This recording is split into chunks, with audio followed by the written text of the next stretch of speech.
Hello students, this is Ritu ma'am with you. Welcome to all students in these classes. तो student, जैसा कि हमने आपसे कहा था 12th क्लास के लिए अब लेटर के बाद हम आपके लिए एक बहुत ही इंटरेस्टिंग जो नॉलेज है वो बताने जा रहे हैं। मैं जहाँ तक आशा करती हूँ आपको ये एक्स्ट्रा नॉलेज पसंद आएगी।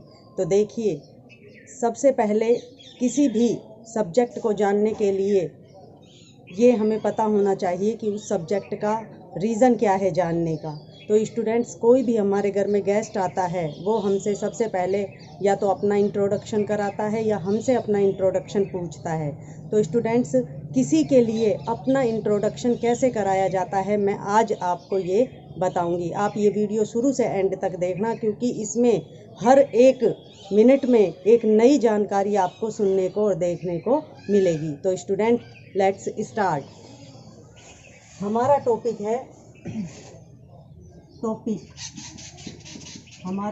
है हाउ टू इंट्रोड्यूस योरसेल्फ, कि किस प्रकार से आप अपना इंट्रोडक्शन दूसरे के सामने दे सकते हैं। जैसे इसका हिंदी अर्थ होगा किस प्रकार से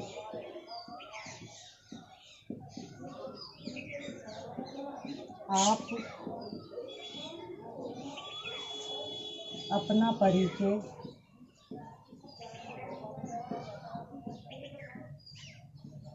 दे सकते हैं। तो स्टूडेंट्स, हमारा जो आज का टॉपिक है वो हो गया हाउ टू इंट्रोड्यूस योरसेल्फ।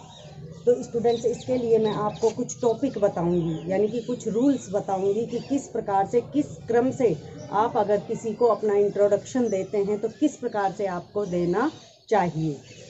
तो स्टूडेंट्स, ऐसा कहा जाता है कि अगर किसी कार्य की शुरुआत हम अच्छी करेंगे तो निश्चित रूप से उस कार्य का लगभग आधा काम हमारा पहले ही पूरा हो जाएगा, करने से पहले ही। तो इसके लिए हम लिखते हैं well begun is half done. तो स्टूडेंट्स, इसका अर्थ होता है कि अच्छी शुरुआत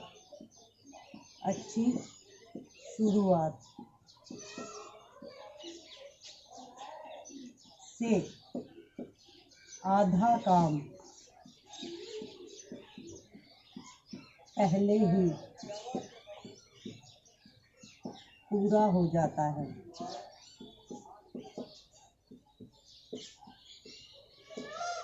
अगर हम किसी के सामने अपना इंट्रोडक्शन बहुत ही अच्छा देंगे, मान लो हम किसी के लिए इंटरव्यू के लिए जा रहे हैं, किसी जॉब के लिए इंटरव्यू के लिए जा रहे हैं, वहाँ सबसे पहले हमारी पर्सनैलिटी देखी जाती है। पर्सनैलिटी के बाद हमारा बोलने का तौर तरीका देखा जाता है। इंट्रोडक्शन वो सबसे पहले हमारा लेते हैं। आखिर उस इंट्रोडक्शन में वो हमसे क्या पूछते हैं और हम उसका कैसे जवाब देते हैं, आज हम उस सब के बारे में आपको बताएंगे। तो स्टूडेंट, सबसे पहले तो हमें ये बात याद रखनी होगी, well begun is half done, कि किसी भी कार्य की जो अच्छी शुरुआत होती है उससे कोई भी कार्य हमारा पूरा होने से पहले ही आधा कंप्लीट हो जाता है।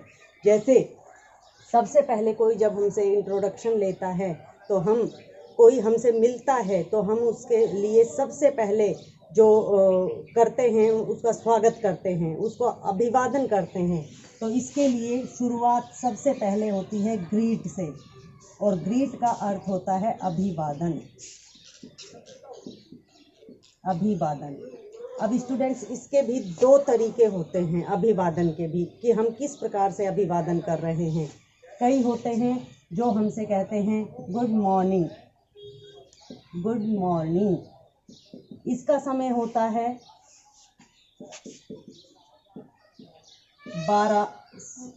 सुबह 12 बजे तक।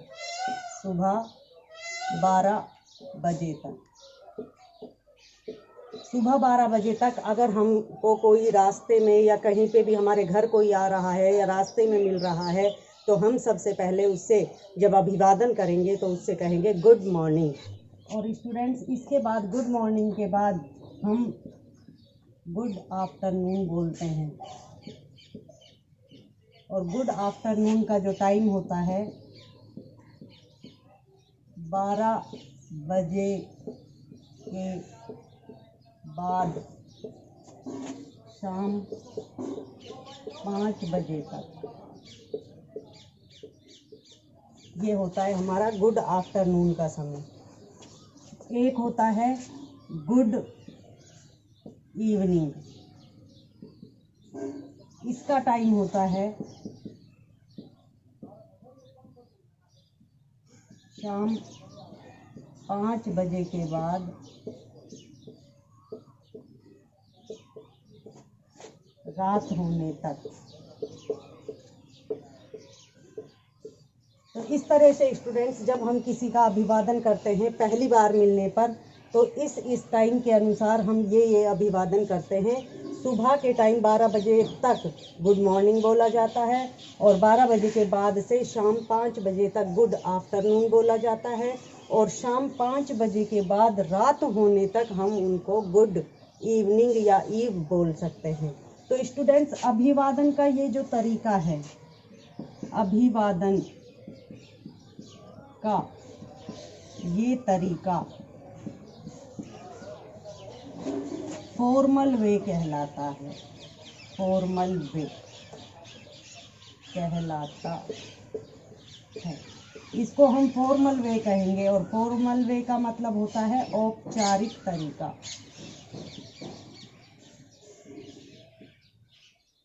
ये हो गया हमारा औपचारिक तरीका। अब स्टूडेंट्स, कई ऐसे होते हैं, चाहे बच्चे लगा लो चाहे बड़े लगा लो, वो जब एक दूसरे से पहली बार मिलते हैं, चाहे सुबह हो चाहे शाम हो चाहे रात हो चाहे दोपहर हो, वो क्या बोलते हैं? हाय, हेलो, ये बोलते हैं। ये होता है इनफॉर्मल वे। इनफॉर्मल वे। और इससे कोई अभिवादन प्रदर्शित नहीं होता है, ये केवल हेलो हाय किया जाता है। आजकल फैशनेबल वर्ड बन चुका है ये, फ़ोन पर भी हेलो हाय बोला जाता है, लेकिन ये अभिवादन का सही तरीका नहीं है। अभिवादन का सही तरीका यही होता है जिसको हम फॉर्मल वे कहते हैं। तो स्टूडेंट्स, ये तो हो गई ग्रीट। ग्रीट का मतलब अभिवादन का तरीका, कि आप किस प्रकार से, कौन से समय में, किस प्रकार से कैसा अभिवादन करते हैं। अब दूसरे नंबर पर हम इंट्रोडक्शन में लेते हैं, नेम किस प्रकार से बताया जाता है। तो देखिए स्टूडेंट्स, अब सेकंड जो है हमारा तरीका वो है नेम, कि सेल्फ इंट्रोडक्शन में दूसरे नंबर पर क्या बताया जाता है? अपना नाम। अब इसकी शुरुआत हम कैसे कर सकते हैं? तो देखिए, इसकी शुरुआत सबसे पहले कर सकते हैं हम दिस इज से, दूसरे नंबर पर आई एम से, तीसरे नंबर पर माई सेल्फ, और चौथे नंबर पर माई नेम इज। यहाँ से कर सकते हैं। दिस इज से कर सकते हैं, भाई this is Mohan, this is Sohan. अगर अपना इंट्रोडक्शन आप देना चाह रहे हैं, जैसे मैं आपको जब भी आपकी ऑनलाइन क्लास शुरू करती हूँ तो मैं बोलती हूँ this is Ritu ma'am with you, तो आप या तो दिस इज से शुरू कर सकते हैं अपना। हम फॉर एग्जाम्पल लेते हैं, this is Mohan, I am Mohan. अगर माई सेल्फ मोहन कहा जाए तो ये कुछ गलत लगता है, यानी कि हमें कभी भी अपना जब इंट्रोडक्शन देते हैं तो कभी भी माई सेल्फ नाम नहीं बोलना चाहिए, ये बिल्कुल गलत होता है। और माई नेम इज़ मोहन, ये भी करीब करीब सही होता है, लेकिन इसमें जो सबसे बढ़िया तरीका है वो ये वाला है। और अगर ज़्यादा ही आपको लगे कि ये ज़्यादा ही फैशनेबल है तो आप माई नेम इज से शुरू कर सकते हैं। तो स्टूडेंट्स, ये था नेम का तरीका, कि आपको अपना नाम किस प्रकार से बताना है। अब आ जाइए आप दूसरे नंबर पर, तीसरे नंबर पर। तीसरा नंबर है कि किस प्रकार से आप बताएंगे कि आप कौन से स्थान के रहने वाले हैं। तो कौन सा स्थान मतलब प्लेस, प्लेस मतलब एड्रेस, ये आप किस प्रकार से बताएंगे। तो स्टूडेंट्स, इसके लिए सबसे पहले हम लिख सकते हैं, तो स्टूडेंट्स ये तीसरा तरीका है प्लेस बताने का, प्लेस या अपना एड्रेस बताने का, कि आप किस प्रकार से उसको बताएंगे कि आप कौन से स्थान से संबंध रखते हैं। तो आप लिख सकते हैं आई बिलोंग टू। अब जिस जगह पे आप रहते हैं उस जगह का यहाँ पे, जैसे आप अलवर में रहते हैं तो अलवर लिख सकते हैं, आई बिलोंग टू अलवर, और उसके बाद लिखेंगे इटसेल्फ कि मैं प्रॉपर अलवर में रहता हूँ। या फिर आप ऐसे भी कह सकते हैं, इसका दूसरा तरीका ये है, आई एम फ्रॉम अलवर इटसेल्फ। तो स्टूडेंट्स, प्लेस बताने के ये दो तरीके हैं। इस प्रकार से आप अपनी जगह का नाम बता सकते हैं, I belong to Alwar itself, या फिर I am from to Alwar itself. तो स्टूडेंट्स, ये हमारा प्लेस बताने का तरीका है। अब चौथे नंबर पर जो टॉपिक आता है वो आता है फैमिली, कि आप जब भी किसी को अपना इंट्रोडक्शन देंगे तो वो निश्चित रूप से आपसे पूछेगा कि आपकी फैमिली में कौन कौन है, कौन कौन रहते हैं, तो आप उनको किस प्रकार से बताएंगे। तो देखिए स्टूडेंट, आप उनको अपनी फैमिली के बारे में बताएंगे, इन माई फैमिली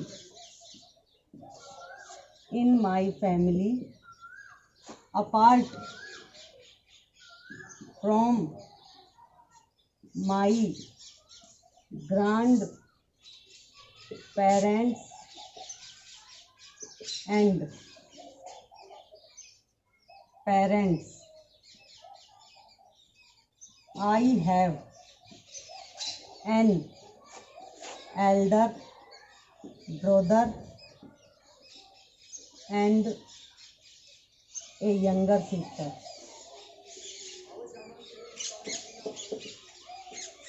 अब देखिए स्टूडेंट, इसमें समझने की बात क्या है, in my family apart from my grandparents, कि अगर आपके दादा दादी भी आपके साथ रहते हैं, वो जीवित हैं, तो आप लिखेंगे apart from my grand parents, और पेरेंट्स तो आपके होते ही हैं, एंड पेरेंट्स, तो ये तो पेरेंट्स के लिए आया है, ये ग्रैंड पेरेंट्स के लिए आया है। अब अगर आपकी फैमिली में ग्रैंड पेरेंट्स नहीं हैं तो आप डायरेक्ट यहाँ से लिखना शुरू करेंगे, in my family apart from my parents, ये एंड हट जाएगा और ग्रैंड पेरेंट्स हट जाएगा, माई पेरेंट्स आई हैव। अब यहाँ पे मैंने लिखा है एन एल्डर ब्रदर, जरूरी थोड़ी है आपका एक ही बड़ा भाई हो सकता है 2 बड़े भाई हों, तो आप यहाँ लिख देंगे 2 एल्डर ब्रदर्स, और अगर हो सकता है कि बड़ा भाई ना हो, कि छोटा भाई हो, तो आप लिखेंगे a younger brother and a younger sister. अब जरूरी थोड़ी है आपकी बहन छोटी ही हो, तो अगर बड़ी बहन है तो एन एल्डर सिस्टर, 2 बहनें हैं तो टू सिस्टर्स, ऐसे लिख सकते हो। तो वो आपकी फैमिली पर डिपेंड करता है कि आपकी फैमिली में कितने सदस्य हैं, आप उसी हिसाब से उनका इंट्रोडक्शन उनको देंगे। तो स्टूडेंट्स, ये हो गया हमारा चौथा पॉइंट। अब आ जाइए 5वें पॉइंट पे, और 5वां पॉइंट होता है क्वालिफिकेशन।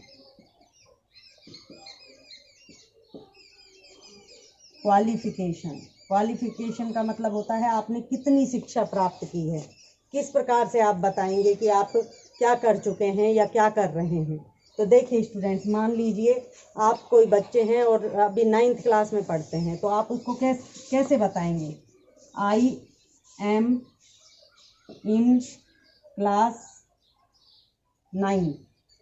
तो कई स्टूडेंट्स होते हैं जो यहाँ पे TH लिखते हैं, लेकिन स्टूडेंट्स आपको ध्यान देना होगा कि अगर हम क्लास के बाद क्लास का नाम लिख रहे हैं तो यहाँ पे ये 9th नहीं बोला जाएगा, केवल 9 बोला जाएगा।